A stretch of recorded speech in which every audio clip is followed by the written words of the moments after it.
You're listening to the Bitching and Bolusing podcast with Courtney and Brittany. Hi, guys. Thanks for tuning in to the Bitching and Bolusing podcast. I'm Brittany. I'm Courtney. Hello, everyone. And we are going to touch on a subject that Courtney and I both feel very strongly about. Yes, today's topic has been something that Brittany and I have talked about plenty behind the scenes. We've talked about it online a lot. It's something that really is very important to us because it involves our families, our kids, and that's the privacy and autonomy of children on social media. It is a very controversial topic to some extent. We're going to likely have this be multiple parts, probably about 3 episodes.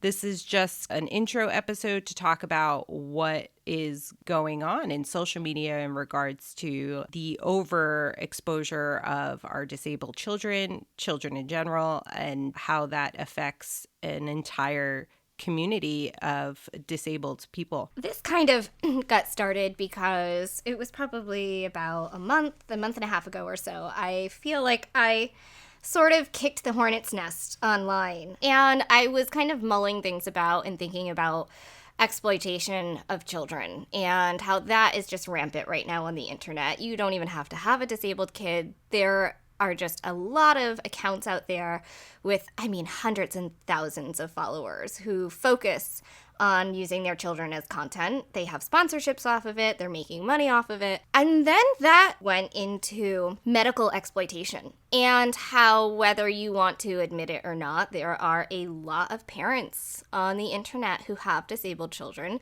who are what I would call medically exploiting their kids. I ended up posting about this and just was kind of saying how if you're making content off of your kid's trauma, then you are exploiting your child, and that really needs to stop. I got so many hate messages from that day. It was insane. I had so many people messaging me saying that I was mom shaming and I'm not being a supporter of the parenting community and the caregiving community, and parents have the right to do whatever they want to do. And it ended up kind of going down this really slippery slope of danger, I guess. I feel like if parents genuinely feel that they can do whatever they want to do with their kids, that's a very dangerous, slippery slope. It kind of spiraled out of control, and I had to reel it in a little bit, and I had to make like a permanent post to kind of explain my thought process of all of that. You had to smooth the waters.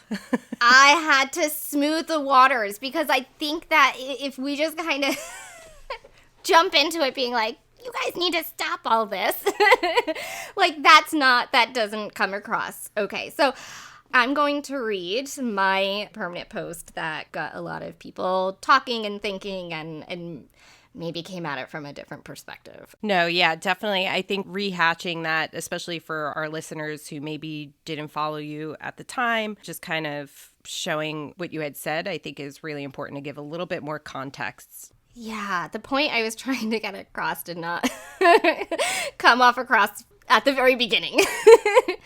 Okay, so I wrote my maintaining privacy through your journey. I wrote, I was going to make this post with a picture of myself during a really challenging moment. I scrolled as far back as I could looking for something, even went through years of text media between my husband and I, and there was nothing. No images of me profusely bleeding through adult diapers in the name of postpartum awareness, taken by those who were caring for me. No pictures of catheters being placed when I couldn't empty my bladder after my C-section. No photographs of me laying in a hospital bed crying my eyes out after we just received devastating news about our baby. And while I'm not sure if I'm thankful or not that these photographs don't exist, I am thankful that they don't exist on the internet for the entire world to see, all to raise awareness without my knowledge or consent. So why do we as parents feel it's our right to do the same to our children? Why do we feel it's our right to expose any and every moment our child experiences simply because we are their parent? Bear with me and hear me out. As parents, we have every right in the world to make any and all decisions for our children within legal limits. But parents need to understand that there can be abuse of those rights. Our children, disabled or not, deserve respect, privacy, and autonomy. Our children do not need their most vulnerable and uncertain moments posted publicly in the name of awareness. And they certainly don't need to be posted in the name of parents building a community. Building a community is for yourself and not for your child. And the thing is that no one's trying to silence the parents. At least I'm not. Our experiences matter. They're important and they're valid. But our experiences, our parents, are not our children's experiences. When your child's on a life flight to the hospital, you may be having the worst day of your life, but it pales in comparison to what your child's experiencing. I've heard from many people this past week, but I'm an open book, and that's great. Me too. But it's my book that's open and not my child's. My child cannot give consent, and we don't know any long-term implications that may come from posting private medical information on the internet. Simply because your child cannot give consent does not mean consent does not exist. You can be an open book while still maintaining healthy and respectful boundaries for your child. I don't think I'd much enjoy walking into my son's doctor's office and seeing a framed printout on the wall of every diagnosis he has, pictures of procedures, etc., for every other patient to walk in and read. In fact, I would probably file a massive HIPAA complaint if I saw that. And yet parents won't think twice to post the same exact information on the internet for every stranger to see, all because we have the right to do so. So, where do we draw the lines? Where do we make those boundaries? I think it can start by understanding that our children's experiences are not our own. As parents, we should share our experiences, but that doesn't have to happen while posting private moments of our children. Why post a picture of your child crying while in extreme pain when you can turn the camera around and post a picture of yourself and the emotions that you're experiencing during those moments? Because if you want to share your journey, then your emotions are your journey. You don't know what your child is feeling in those moments, just like your child doesn't know how helpless you're feeling in that moment. So why are we so quick to turn the camera on our kids when we want to build a community that supports us and our experiences? Amy Sequenzia said it perfectly. Your child's disability is not about you. Your child's disability is not your story to tell. And if you do it in public at your child's expense, you're not doing your job, which is parenting. A lot of parents recently got upset because I said that there are tons of influencer accounts that medically exploit their children. This got misconstrued as mom shaming and essentially assuming I meant parents can't share their day-to-day, which wasn't the point at all. But sometimes it's a parent's job to take a step back and think about what they're putting out on the internet for the whole world to see. If a post of a child in an ambulance is gaining the parents' followers and likes and comments, the end result of that post is medical exploitation, even if that wasn't the intention. It's important to remember that our intentions and the end results can be two very different things, but it's the end result that matters the most. So what do we share? Where are the boundaries? I've explained it this way. When my parents were raising me, they didn't have social media, thank God. But there were dozens of pictures all over the place for people to see when they walked into our home. Would I have wanted a picture of me up on the wall in an extremely vulnerable state? No. I wouldn't have wanted our mailman to see pictures of me covered in a bathtub, let alone pictures of me fighting for my life, unsure of what tomorrow could bring. Instagram is the new family portrait wall, except we're letting hundreds of thousands of strangers into our living room every single day. My life is not someone else's worst case scenario, and I refuse to allow anyone to think that. Even in our worst, scariest moments, we're not someone else's worst case scenario. Anyone in this world would be lucky to have Cyrus. The literal joy he brings our family, there's simply no words that can describe it. I cannot sit with other people's feelings on this topic. If people feel as though I've been shaming or silencing, that's not my intention, nor is it my responsibility to hold their feelings in the palm of my hand. And if saying children deserve boundaries makes me the bad guy, then I'm totally okay with that. I'll be the bad guy. But children do deserve boundaries. We were all children to parents at one point, and we seem to so quickly forget that when we post to social media. As parents and caregivers, we should not have to post pictures of our children sick and vulnerable to raise awareness. And if we feel pressure to, that says a lot more about society and the community as a whole.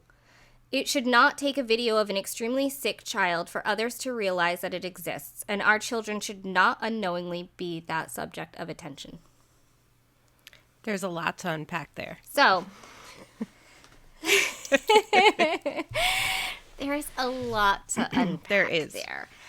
I think once I put it out with more thought process, it was received in a better manner of people being like, okay, yeah, no, that makes sense. And the thing is, guys, is that nobody's trying to silence parents. It's really not about that whatsoever.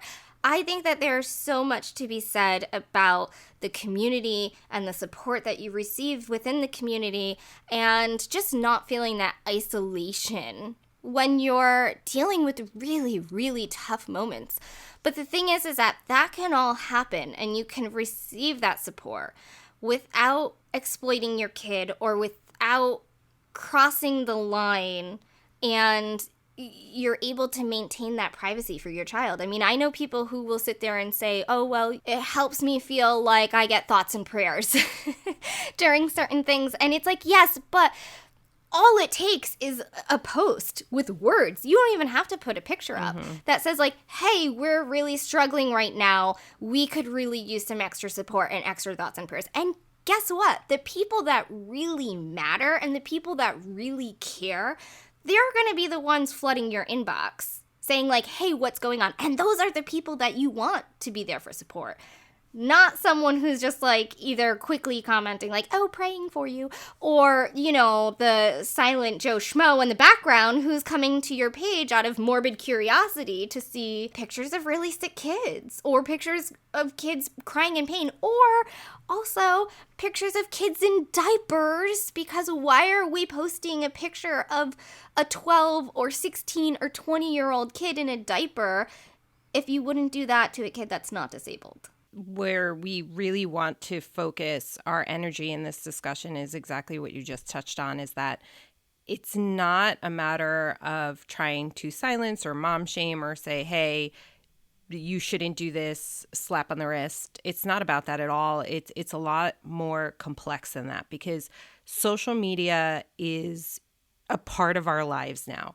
It is ingrained in society. These kids are growing up with it being in their lives from literally their birth. And it's not just about just being disabled or not being disabled. Social media has taken this whole new life form in society that it's not going away, right? So we're not saying like, hey, don't use social media, don't post your stuff, don't do this. We're just trying to open people's eyes to see it from a different perspective and understand that social media is in flux. It is constantly changing.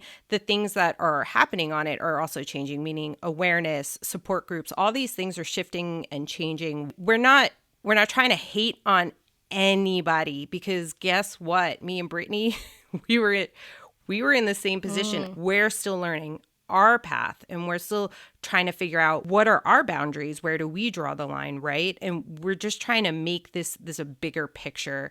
I've had some really icky posts. Like, I have posted things that once I was educated and once I was able to and willing to see what I was doing wrong, and you take that look back and you start looking at the posts you had made and you're like, wow, what was I thinking when I posted that of Lino? Or, you know, how could I show him like that? And you just start to look at things differently. And I started posting about Lino on social media, not from when he was born. When he was born, it was way too traumatic. I wasn't that active on social media to start with prior to his birth. And it wasn't something I was even ready to deal with myself, never mind bring about my birth trauma and his injury to the world. I was very, very hesitant about doing that. What was the deciding factor ultimately was fundraising. That's how I started posting. It was about the fact that I had to sacrifice my career. I lost my career. Our family lost a second income. Now we're in this position where I needed to be home and be a caregiver for Lino. And the next thing you know, we didn't know how we were paying our rent. You know, it was really that simple. And the only thing we could think of was a GoFundMe. What's the best way to GoFundMe? You got to blast that on social media. It really is, you know, and that's what we did. We did a lot of that. We told his story so that people would want to hear it and be interested. And at that time, when we even started posting about Lino in general, my followers were family and friends. So it didn't feel as icky at the time. I still think it's very icky when I think about it in hindsight, but it didn't feel as icky when I posted it, because it was like I was just telling my family and friends, the people who knew me, the people who knew my husband, the people who knew my family. But then our social media over the years, it grew. It did. People started to listen. We started to get more followers. Not that I am like, I'm not saying I've got hundreds of thousands of followers here, but it did grow where it was people I didn't really know. There Yeah. are a significant amount of people who follow me that I do not know. Right. And you'll probably never meet.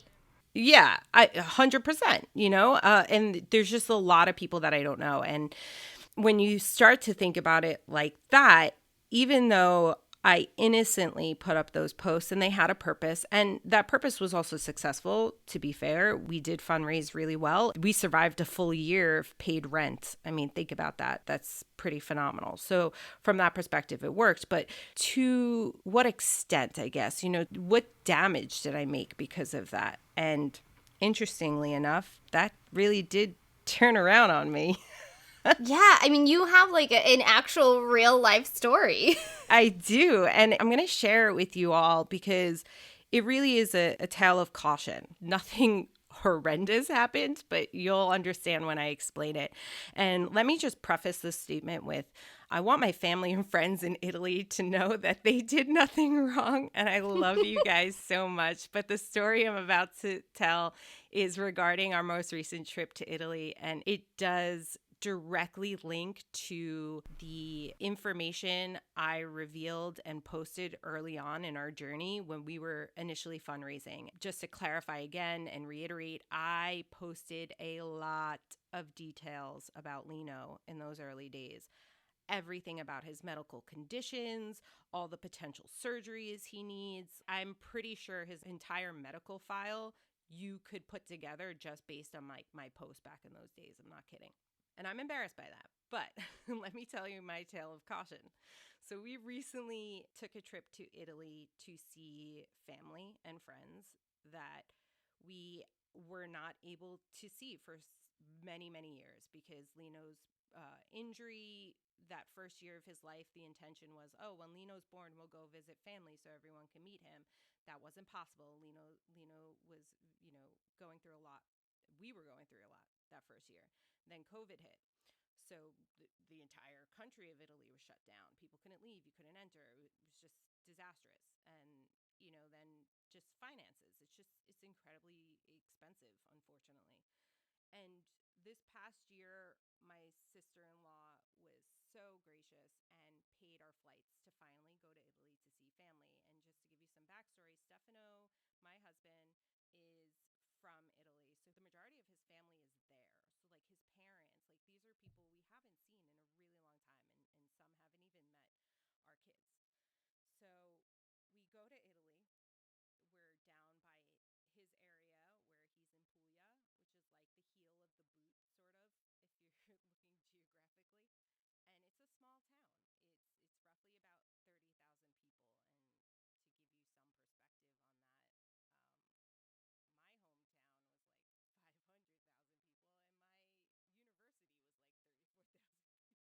some perspective on that, my hometown was like 500,000 people, and my university was like 34,000 people. So it's a really small town. Everybody knows everybody. You know somebody through somebody else, right? And we were trying to figure out how we were going to, I guess, in some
Mm-hmm.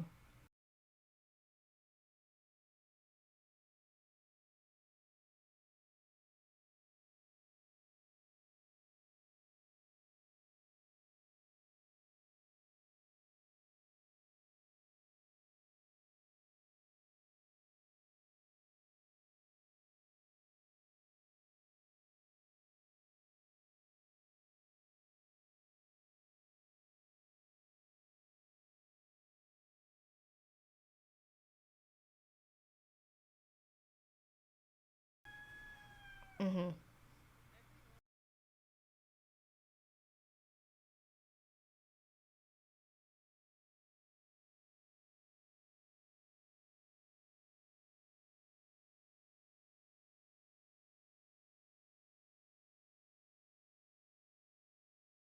That I created something that I could not in any fashion take back. There was no way of stopping Mm-hmm. the train wreck that was about to go down if I had even walked 2 blocks in that town. We never even left the side of the car. Think about that. So if we Mm-hmm. had walked to the store, which was like 4 or 5 blocks away, I don't even know how many other people we would have encountered that would have known Stefano, that would have recognized us, recognized Lino, wanted to engage. And I started to panic myself because I was throwing something at this child that he had no understanding of whatsoever. And it is not his responsibility. It is not, he is not responsible for what I did. He's not responsible to these people because to him, they are strangers. He doesn't know who they are. He's like, I don't understand. And it really was so eye opening that I had done this. This was something I had done. And not just me and my husband. We both accept our parts in this. We both posted a lot about Lino. We did, we talked about him a lot, especially like I said in the beginning. And it was traumatizing to say the least. I'm not going to lie. It really was rather traumatizing. And all in all, we ended up scrapping the whole idea about even going to the town. We never even did that. We ended up switching up our plans.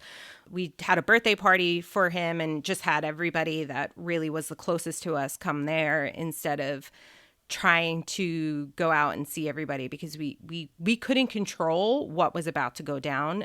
The only way we can control it was to keep Lino out of the situation. And I think that that's the thing, too, is that even though the intentions were so good, it was such a massive interruption to your day.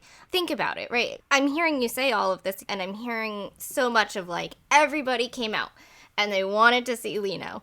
And I'm not really hearing anything about Luca. No, that poor child was still in the car, by the way, I think. Right. And I think that, like, especially for interabled families, like, this is another key thing that, like, if we are just focusing so much on the medical aspect of our family's journey, we're now creating this divide between siblings if you have interabled siblings. And there's so many layers of now your day is interrupted. Now, Lino, that's not comfortable for Lino. I mean, I don't want to be the center of attention for anybody, and I'm an adult. And being a toddler and having all of these strangers come up to you and quite literally knowing, because Lino and Cyrus are very similar, where they're very cognitively aware that, like, they can't just escape a situation. They can't just get up and walk away if they're uncomfortable. They quite literally rely on us to get out of any uncomfortable situation that they're in. And so that adds a layer of panic to that. We create these situations for our kids, even if it's not intentional. And I know, like, I've done it too.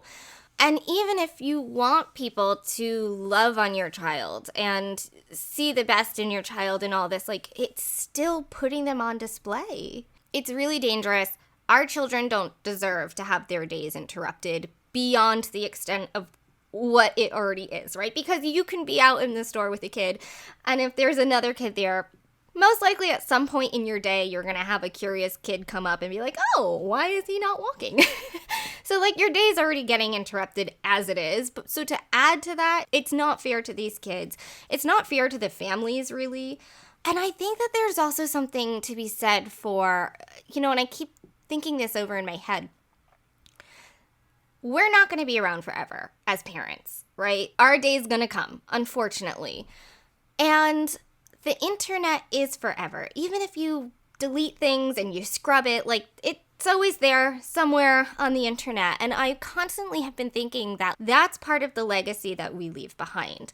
And in no way, shape, or form do I want my legacy to involve my kids' trauma at all. I don't want that to be part of my legacy. Like, they don't have to know that. Strangers don't have to know that. At some point, if I'm dead, my kids may come across, like, it's like the new family album, right? Like my kids might come across my social media and go through it just as they would a family album. I mean, I still go over to my parents' house and go in their attic sometimes and, like, look through the family albums, just out of, like, oh, remember this, remember that. And I don't want my kids to be looking through the quote-unquote new family album and be like, oh, remember that time that you were in the hospital and you were, seizing and this and that? Like, no, that's not something that they lived it. They experienced it. That's not the legacy that I'm going to leave behind for my children. And I think that it's so important to, like, take a step back and think about it that way. Yes. I think it's really a slippery slope.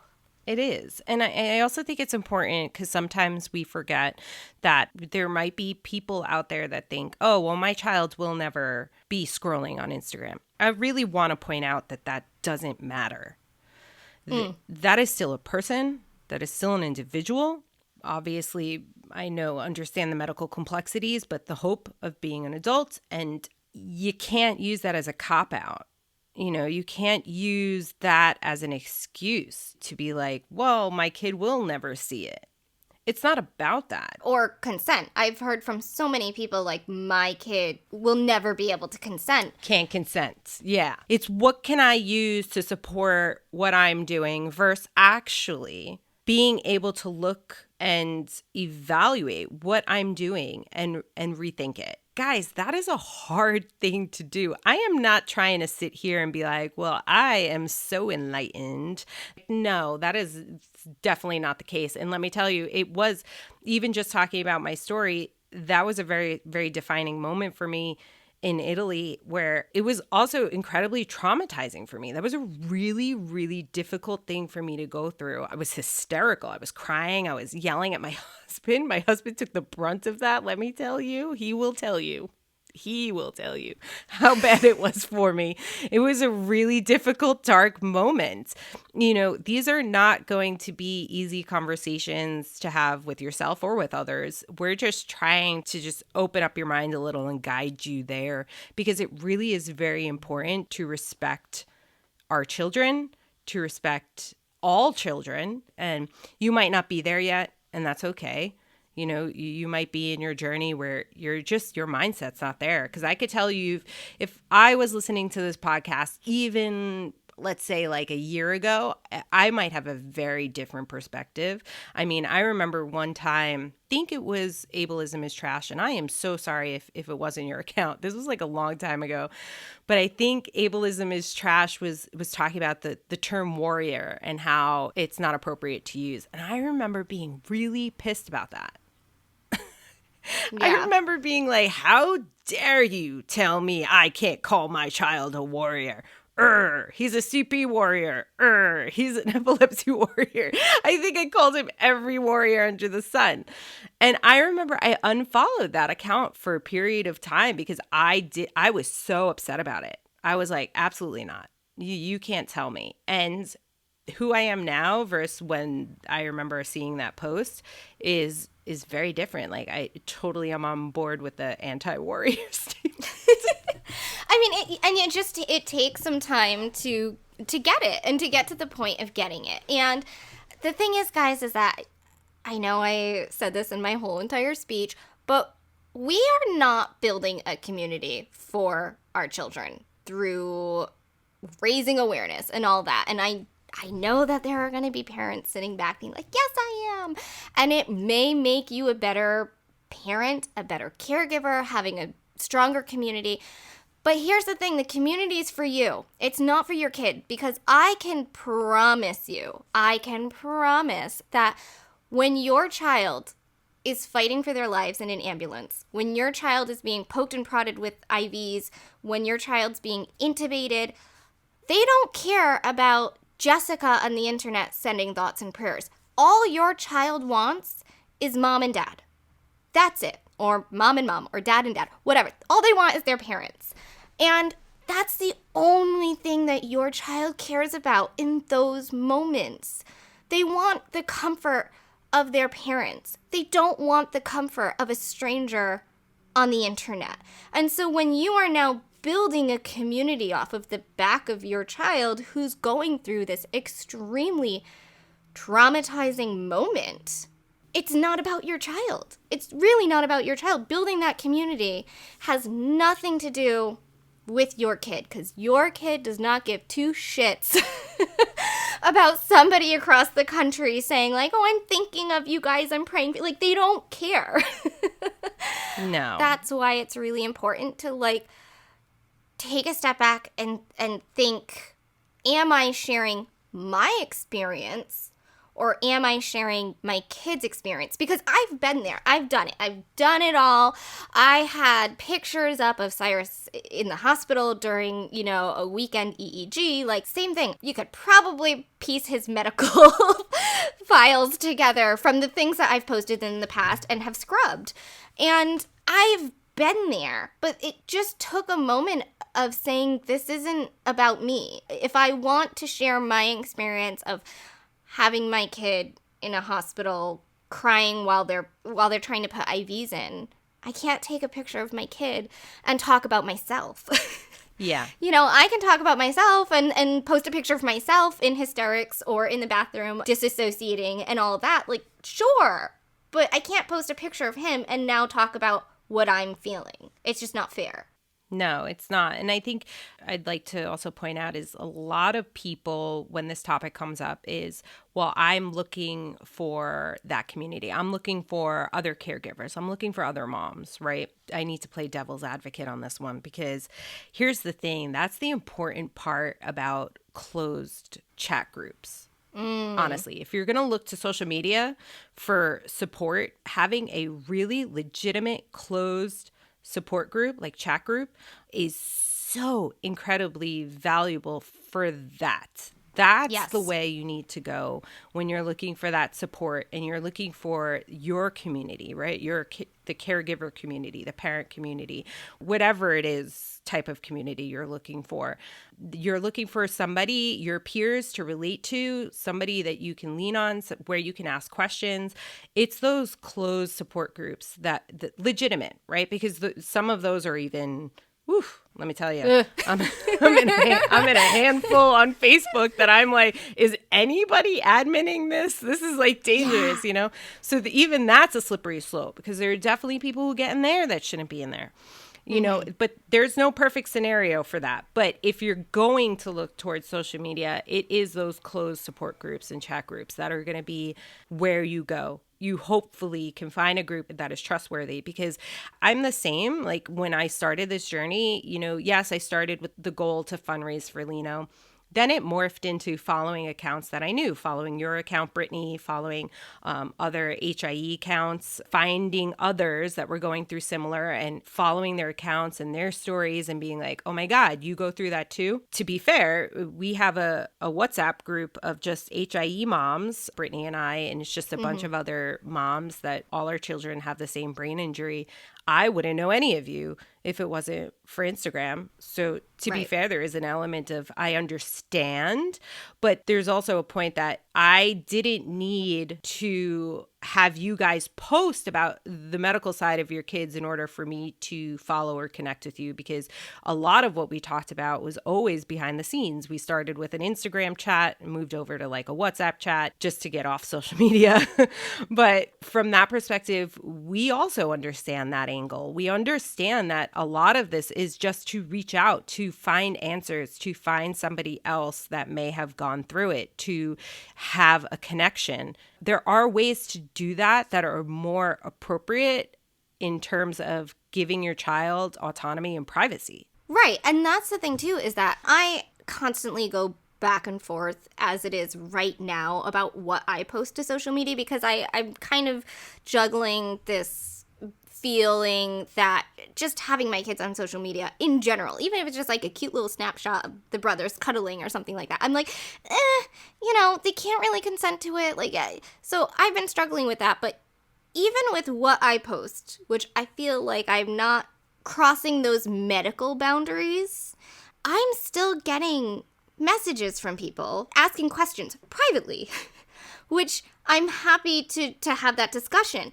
And so I feel like I can post just a cute little snapshot of my kids, and somebody's still going to reach out to me and say, hey, your son reminds me a lot of my daughter. Like, what equipment do you use? What do you do? I mean, I've had people reach out to me and ask about potty training, and I really don't post anything at all about potty training because it's no one's business. And I've still gotten the messages being like, can you help me in this way? That's probably where Courtney and I come from, is that you're still able to raise awareness, you're still able to build a community, you're still able to do all of these things for yourself without divulging private medical information or really vulnerable, scary moments with your kids. Exactly. I have the same thing where I don't divulge any medical information anymore, pretty much. And I still have a lot of chats with people, especially in Instagram, in regards to a lot of medical things. Yes, I guess the argument could be made, well, maybe people are reaching out to you because you used to post medical stuff. I'm sure that argument can be made. But I also think there's this unwritten rule of sort of, if you know, you know, so you're okay with talking about it, And listen, there are times that people ask me things that I will not talk about, Right. I'm still very hestant, even in messages. I'm not talking to some random person. I usually only start talking about certain things if I've chatted with this person for a long time, or, and I'm still very selective about what it will expose in regards to Lino. I always try to come at it from an angle of, oh, you want to know specifically about this piece of equipment, let's just say. I will talk about really just isolate that equipment. I'm not going to talk about why Lino uses it necessarily, or I try not to put him into it. I try to be more, objective when I'm talking about these things as to what it is, more factual than oh, this is Lino's experience with it. And listen, I am transparent as shit. If anybody follows me, you guys know some of my dirtiest secrets because of what I share on social media. I am an addict. I have a history of addiction. I talk about these things. But guess what? I would be pissed as fuck if somebody else in my life talked about those things about me. Yeah, because it's not their story. It's not their story at all. And they have no right to say anything. And when I think about how I feel about that, guess what? Addiction is my medical profile, right? If I think about how I would feel, I would never want Lino to feel that way. Yeah. Never want anybody to feel that way. I would never want my kids to feel that way. I would never want some random stranger on the street to feel that way, that their privacy has been violated from that perspective. Feel free to divulge whatever you want about yourself, or not divulge, for all I give a fuck. I don't really care from that perspective, whether you do or you don't. But you really, really need to be very aware about what you're divulging about your kids. As parents, we're kind of guiding the outside forces who are involved with our children, right? We are supposed to be leading by example and presume competence. You should just automatically assume my kid's competent. My kid knows, treat them like other kids. And we can't sit back and say this until we're blue in the face and want others to presume competence of our children when we are sitting there and saying, well, but they can't give consent. Because that's automatically assuming, your kid's not going to understand it. They're not going to care. I'm that's not it. If you want other people to treat your kid as a human being, it is the parent's job to also treat your child as a human being and make those assumptions of like, maybe my kid wouldn't like this on the internet. Maybe a 1-year-old, maybe a 5-year-old, maybe even an 8-year-old isn't gonna understand the whole concept of it in that time. But when they're 16, when they're 20, when they're 35, they're gonna get it. And they're gonna, unfortunately, have people working with them who happen to come across mom or dad's social media, and now you're laying out a bias for these people based on what you post. And that is a really, really dangerous thing to do. It is. I think we all have to take a step back and think in the future, if my kid is 16 years old and going to school, do I want his teachers or his therapists or his peers parents to see my kid in a diaper or potty training or in an ambulance or in a hospital bed? Like, do I want them to see that and potentially be a victim of it? We could scrub our Instagram accounts all day and all night. We could scrub all our social media accounts, right, Brittany? And I still can't change what I have done. I can eliminate all of that off social media because I have now been educated and enlightened, and it still is leaving its impression. You have to accept that there is a level of permanency in what you post, and there will be bias based on that. You know, what you expose out there, people are going to hold it against that child, that person, whoever you're posting about. It stays. It becomes part of who they are because it's what people are seeing on social media in regards to them. And may I just take a brief pause just to point out that that is a real live rooster that is talking behind Brittany. If that comes across on the audio...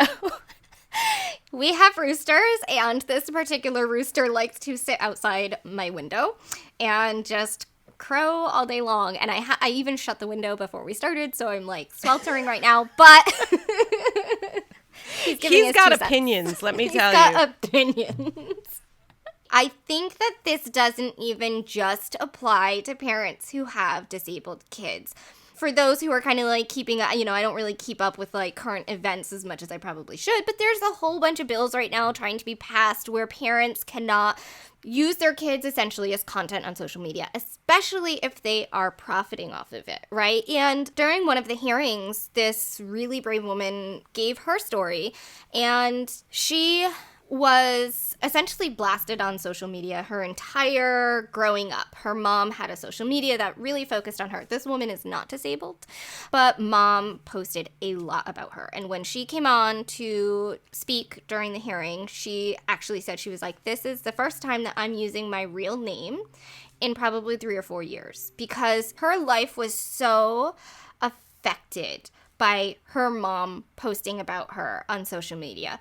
She even said, she's like, if you Google my name, there will be dozens and dozens of pictures of me as a little kid, a toddler, in bikinis. And then she went on to say how her mom posted all about when she got her first period and how kids were making fun of her because, mom went all on about that. And then she got really sick when she was about 16 or 17 and she was in the hospital, and mom posted all about that. And a teacher was following mom and ended up kind of telling the other class, like, oh, don't go near her, she's sick. And like that affected her and she got bullied by that. She said how somebody followed her home because they knew just from the information that mom was posting, they pieced all the, puzzle pieces together and figured out where this girl lived and actually followed her home and ended up messaging the mom and being like, oh, your daughter looked really nice today. Like, I saw her riding her bike home. And created this really scary life for this girl who didn't have any control over it. She was underage. Even if she said, hey, no, I don't like this, the mom still posted it, because if you're underage and even if you say no, that's another gray area, right? If you want to say that your kid can't consent, well, what if your kid is underage? Are you going to ignore that? I mean, it's still kind of that gray area. So you can see how even just parents of kids who do not have disabilities, they can do this too, and really, really affect the lives of their children. Now throw in the disability portion of it, And there seems to be this whole other layer of stripping autonomy from your kid. The other dangerous layer of like, your kid's gonna have caregivers in the future that are not you. Do you really want somebody who's responsible for your child to have a bias about your child before they even work with them? It creates such a dangerous stigma around disabled individuals who cannot consent. Because we already know the statistics, right? We already know the statistics about sexual abuse and things like that with disabled individuals. And now as parents, we're leading the way into saying, well, my kid can't consent, so I'm going to post this picture about them, or I'm going to post this video, or I'm going to post this reel. And we're leading that, saying, well, if my kid can't consent, do they really care? Just because a mom or dad has morals saying like, well, posting to social media doesn't equate to like, you know, giving the green light to sexual assault or physical abuse or emotional abuse. I mean, I think any parent can sit back and say that, like, it does not equate. But there are some sick individuals out there who are not going to have the same moral standing as you. And some of those sick individuals unfortunately work in respite, work in nursing. They are teachers, they are therapists, they are doctors. These people exist within the professions that your child is going to be exposed to. Yeah, it's incredibly true and really scary when you think about it. And I know like there's so many other parts to this conversation that complicate it as well. You touched on it briefly, what sponsorship and getting paid and the content that you're providing to get paid and to be sponsored is your children. And particularly when it comes to disabilities, I see it a lot of sponsoring equipment. Quick example, let's say a standing frame, and you're out there and you're just sponsoring this particular brand of standing frame. Really, you're making it almost sound like everybody can be in this standing frame. It works great for everybody. And that's also not the case either. It's like kind of a little bit of false advertising or making it sound like equipment is built for all. And that's not the case either. There's a reason why there's about, I don't know, like a dozen or more standing frames out there. Is because there isn't, one fits all, it's just not the way it is. Right. But I also find people don't realize that's problematic because a lot of people go to seating and equipment facilities for their children and are like, well, I saw this stander. I think it's really cool. It's got great features. They get it. They take it home. And now insurance won't buy them a new one because it didn't work. Yeah. You're adding to the problem. Yeah. I mean, I could tell you, I've had pieces of equipment. I'm like, well, this is now essentially a coat rack. Great. Fabulous. Yes. I'm so glad that I have this. There's so many things to think about when you're sitting there and you're using your child's disability to sponsor something. There's so many things that you have to actually sit and really think about. I'm not saying, hey, don't sponsor, don't do this, don't do that. I'm really not saying that. I'm just trying to open people's eyes is to understand that what your content is when you're getting paid, especially as a paid sponsor, right? What your content is that is helping you get paid is important. Like you have to be critical as to what you are putting out there if you're being a paid sponsor. Yeah, and I mean, I think that we can both say with confidence that it's quite unfortunate, but you have to admit that the pictures and videos and reels of really sick kid or the quote-unquote inspiration porn, those get the most likes and the most views. And it does not take a rocket scientist to go onto an account of somebody who has 120,000 followers and look at a cute little family portrait and then look at a picture of a kid in a hospital bed and compare those likes and those comments. I see a lot of sponsorships happening with accounts who tend to post more private, vulnerable moments. I'm probably going to get a lot of people not liking me for saying this, but those private, vulnerable moments gains followers. And it's kind of an unfortunate, I feel, side effect because then you're on this also slippery slope of like, oh, look it, people care. People are looking at us. You know, they want to be invested in my kid. And so you're psychologically getting that from it. Then there's kind of this like, well, I'll post it again. Because nothing bad happened to it. Nothing bad that you're seeing comes from it. But there are bad things that come from it. And whether that is, which I think should be the very top of the list, stripping your child of their autonomy and not respecting boundaries, for every 10 likes that you get, I can guarantee there's probably 20 people silently watching you, coming to your page out of that morbid curiosity aspect. Oh, 100%.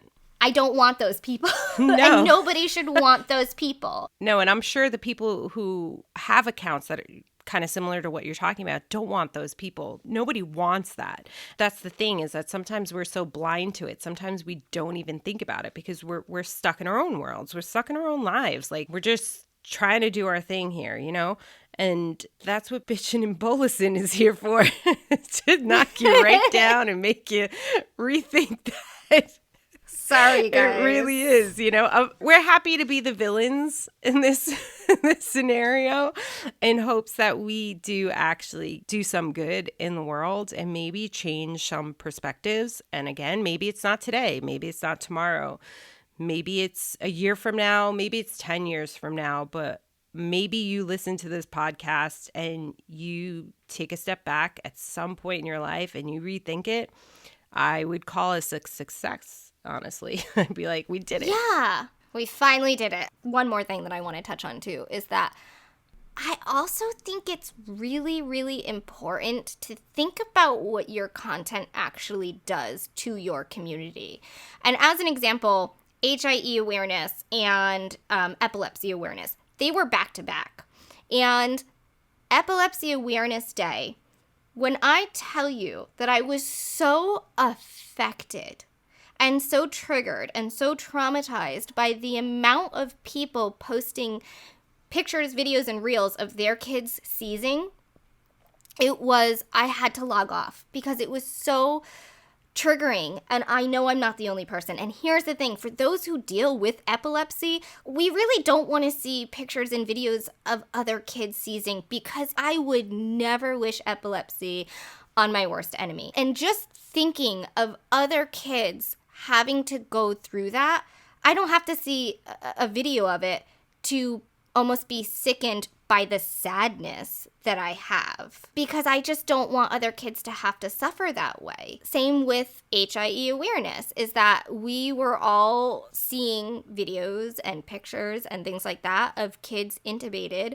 without any trigger warning put on it. And I oftentimes log off of social media during HIE Awareness Month because it's just so triggering for me. And so I think that it's really important to kind of sit back and think about what your content is doing for the community that you're yelling from the mountaintops, that you're part of the community and you're doing it to raise awareness to the community. And it's like, when you're raising awareness for the community while also affecting those in it in such a negative way, that can be a really dangerous thing to do. And I know that I'm not alone. I know so many moms log off of social media during HIE Awareness Month just because there's no trigger warning on the intubated babies and the birth trauma. And like, I'll scroll down and I'll be like, oh, well, there's another intubated baby. Guess I'm getting off social media today. The epilepsy thing really killed me this year because I feel like more than ever, there was a lot of people posting their children full-blown like tonic-clonics. And I was just like, what are we doing right now? Because if there's anything I would never want to share, it would be that. And you don't want to see it. It is by far the most jolting, traumatizing experience ever, you know, and it's just to what benefit are we actually posting that? What kind of awareness are you actually creating with that? Why are we turning trauma into content? And here's the thing is that Courtney and I know we have been in the same situation where we have seen seizures, our kids having seizures, and we've had to pull our phone out to record it to show an epileptologist. I cannot tell you how awful I feel as a mother to sit there and instead of just like wrapping my arms around my kid and like telling him that it's okay, I now have to sit back and record this to send to a doctor. That's not even putting it online for strangers to see. That's to send to his doctor to be like, hey, do we need a medication? Is this, actually a seizure? So it kind of boggles my mind to some extent that there are kids who are crying in an ambulance or fighting for their lives or having seizures. And I don't quite understand the thought process of now pulling out your phone, recording it, and then putting it online. Because these are all steps. There's quite a bit of steps in that process. At any point, you could have rethought this. It took a lot of things to get there. And it's like, I fail to understand where the thought process comes from. I guess that I can kind of understand, like, if you're, kids in an extended hospital stay and they're just sleeping in the hospital bed and it's quiet and all this. Like, okay, maybe then I get it. I have plenty of pictures of Cyrus in the hospital, whether it's from the NICU or other stays. I haven't, I don't post them online anymore or let anybody even know. But there are pictures out there that exist of kids crying and being bagged, and they're getting their picture taken. Or kids screaming out in pain from tone. So it's not like those quiet hospital nights where it's like, oh, we having a restful night tonight. Like, it is actually the trauma and the moment that your kid is experiencing the trauma and crying and wanting comfort, and instead of receiving the comfort, they have a camera turned on them. And why are we not turning the cameras around on ourselves to be like, I am very physically not okay watching my kid go through this? Because I'll tell you what, when I have to see my kid suffer, I am very physically and emotionally not okay. If I want to tell that story, that's the picture I should be taking. This is actually a great segue into talking about what our next episode will be, is that there are ways to do this that do respect your children's autonomy and privacy. And we will be having a guest on our next episode, and she will talk about how she does that successfully. If you guys don't already follow the Chong fam on Instagram, you should head on over and follow her. Jamie is mama to 2 babies. Her oldest is disabled, same brain injury as Cyrus and Lino.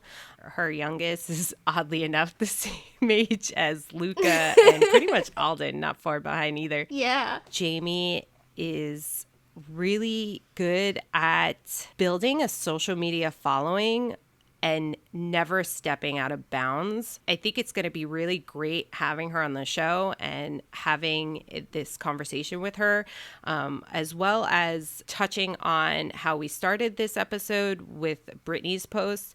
There was a little bit of quote unquote drama when Brittany first posted on Instagram stories. Drama within the mamas, guys. It really was. It got a little dramatic, and Jamie had a counter post, and then Brittany had a counter post, and we're gonna hash all of that in our next episode.